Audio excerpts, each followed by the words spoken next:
नमस्कार, ज्योतिष के इस कार्यक्रम में स्वागत है आपका एस्ट्रो ट्रेवल कॉम पे। और इससे पहले यदि आपने मेरे चैनल को सब्सक्राइब न किया हो तो इसे आप सब्सक्राइब भी करें, साथ ही बेल आइकॉन भी आप प्रेस करें ताकि इस तरह की रोचक जानकारियां जो है आपको समय समय पे मिलती रहें।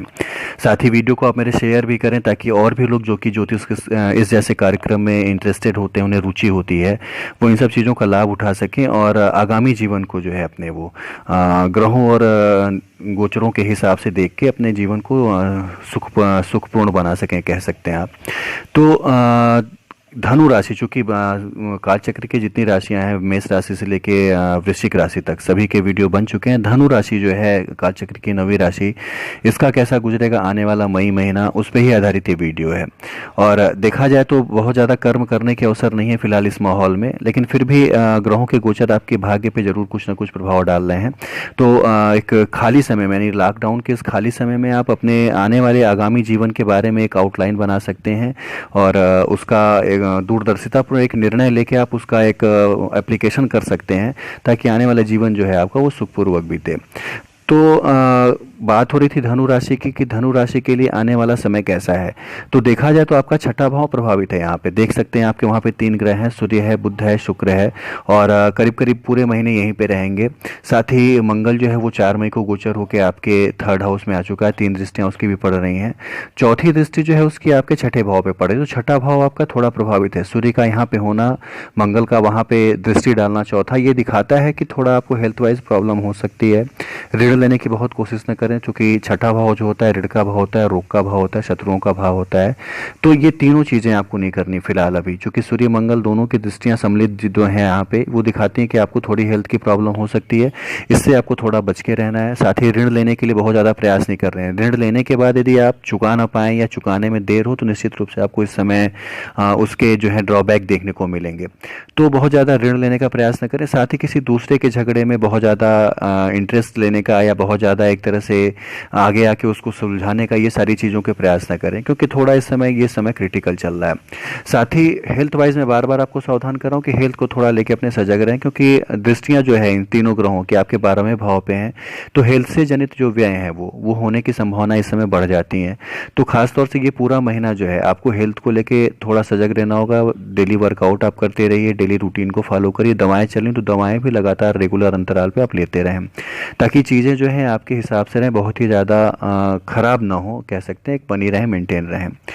देखा जाए तो धनु राशि वालों के लिए आर्थिक जीवन जो है इस महीने अच्छा रहने वाला है, यानी भाग्यशाली हैं आर्थिक जीवन के लिए।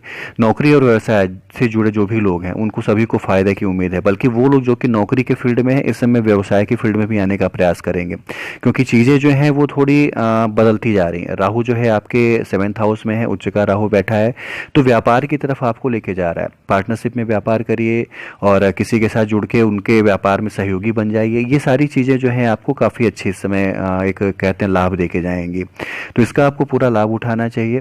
तो यदि समझा जाए कि धन की स्थिति कैसी होगी तो अच्छी रहेगी, क्योंकि शनि आपके देख रहे हैं बृहस्पति के साथ 2nd हाउस में है और शनि 11 मई को वक्री होने जा रहा है। शनि की 10वीं दृष्टि यदि आप देखेंगे तो 7 अंक जहां लिखा है 11वां भाव है, वहां पे आपके पड़ रहे हैं। तो जब भी दूसरा भाव और 11वां भाव आपस में रिलेटेड हो जाता है इस तरह से, और शनि देखते हैं आप अपने आपके खुद के घर में है, तो यहाँ पे ये दिखाता है कि आपको अपने कर्मों से सफलता मिलने की, लाभ मिलने की, पैसे कमाने की कई संभावनाएं उभर के सामने आती हैं।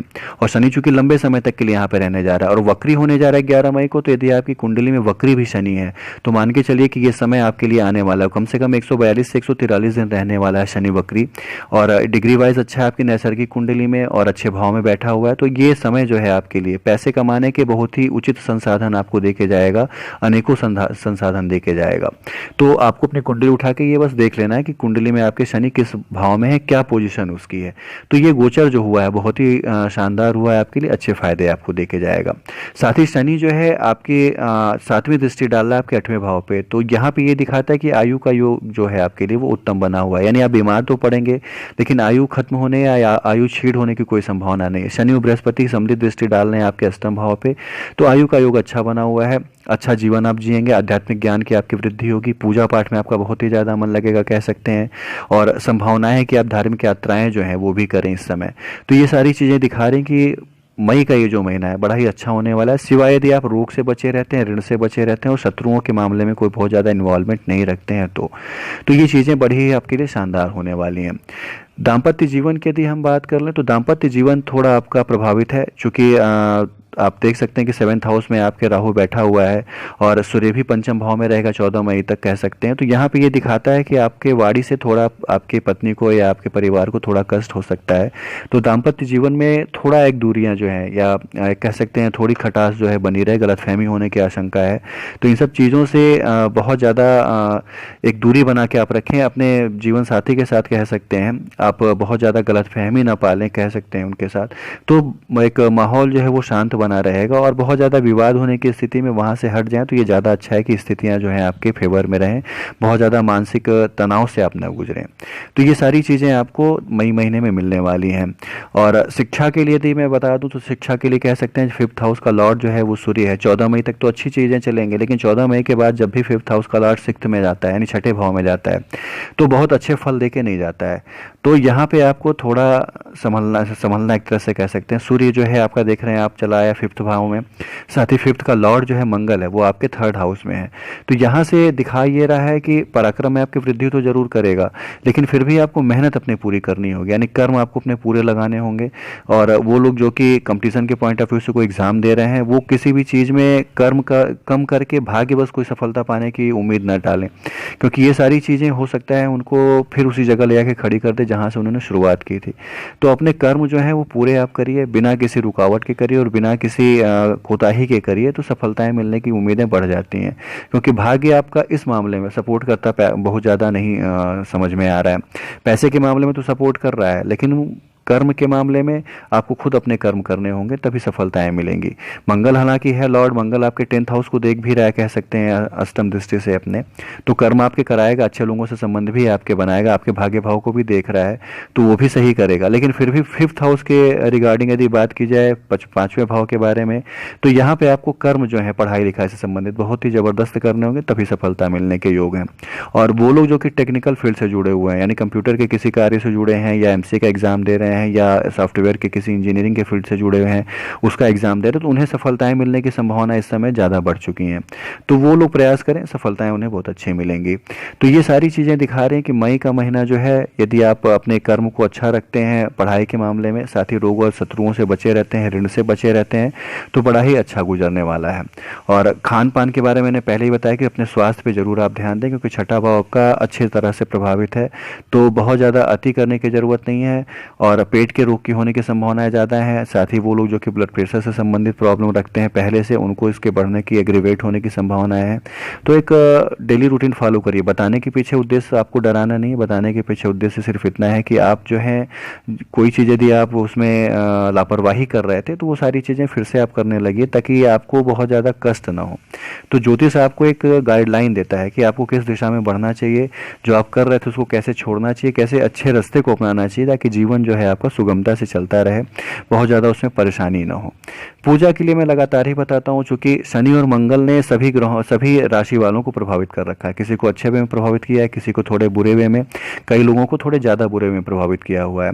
तो शनि आपको और मंगल इन दोनों ने प्रभावित किया हुआ है। रोग से, शत्रुओं से, इन सबसे बचे रहना है, पाप कर्मों में थोड़ी कमी लाना चाहते हैं और चाहते हैं कि जीवन आपका एक अच्छे से चलता रहे, बहुत ज़्यादा बीमारी उसमें ना हो और आपको अपने कर्मों के जो पाप कर्मों के फल हैं वो कम से कम मिले, न्यूनता उसमें आ जाए। तो इसके लिए आपको आराधना करनी होगी हनुमान जी की, क्योंकि शनि और मंगल दोनों के आराध्य देव जो हैं वो हनुमान जी ही हैं और कलयुग में माना जाता है कि एक जीवित देवता भी हैं। तो इस समय उनकी ही आराधना आप करें, इन सारी चीज़ों से आपको जरूर छुटकारा मिलेगा। और ख़ास तौर से शनिवार मंगलवार यदि आप रोज़ जाते हैं तो बहुत अच्छा, नहीं शनिवार मंगलवार तो जरूर आप जाएँ ताकि चीज़ें जो है आपके फेवर में रहें, एक आत्मबल में आपकी वृद्धि हो, पाप कर्मों से आपको छुटकारा मिले और जीवन आपका एक सुगमता से चलता रहे। तो ये पूरा मई महीने का था धनु राशि के लिए और निश्चित रूप से अच्छे फल लेके आ रहा है। जो नहीं करना है चीज़ें मैंने आपको बता दी कि सारी चीज़ें आप मत करिए और पूजा पाठ भी मैंने आपको बता दिया क्या करना है। बाकी वीडियो आपको कैसी लगी आप निश्चित रूप से लाइक और कमेंट करके इस पर एक बात कर सकते हैं और साथ ही नीचे दिए नंबरों पर भी आप एक फ़ोन कर सकते हैं अपने आगामी जीवन से संबंधित यदि कोई समस्या है तो उसके बारे में पूछने के लिए। तो एक अपॉइंटमेंट आपको लेना होगा, चूँकि थोड़े समय के अभाव के कारण बहुत ज़्यादा तुरंत फ्रिक्वेंटली नहीं बताया जा सकता है। कई लोग रहते हैं, कई लोगों की कुंडलियाँ रहती हैं, तो एक अपॉइंटमेंट लेके आप इस पे बात कर सकते हैं। और अपने आगामी जीवन से संबंधित कोई समस्या यदि आपकी हो तो इससे आप सवाल भी अपने पूछ सकते हैं। तो शुभकामनाएं हैं आपको कि आप स्वस्थ रहें, और ये समय भी गुजर जाएगा, क्योंकि बहुत ज़्यादा कर्म नहीं कर पा रहे हैं, लेकिन ये समय भी गुजर जाएगा। आने वाला समय जो है आपके लिए एक अच्छा होगा, एक अच्छी खुशी लेके आएगा, अच्छा सवेरा लेके आएगा। स्वस्थ रहेंगे तो सारी चीज़ों का लाभ भी उठा पाएंगे। तो अपने स्वास्थ्य को बनाए रखें, बहुत ज़्यादा परेशान होकर कोई कार्य ना करें, चीज़ें फिर से फेवर में आएंगी सारी चीज़ें, और जीवन अच्छा गुजरेगा आपका। धन्यवाद।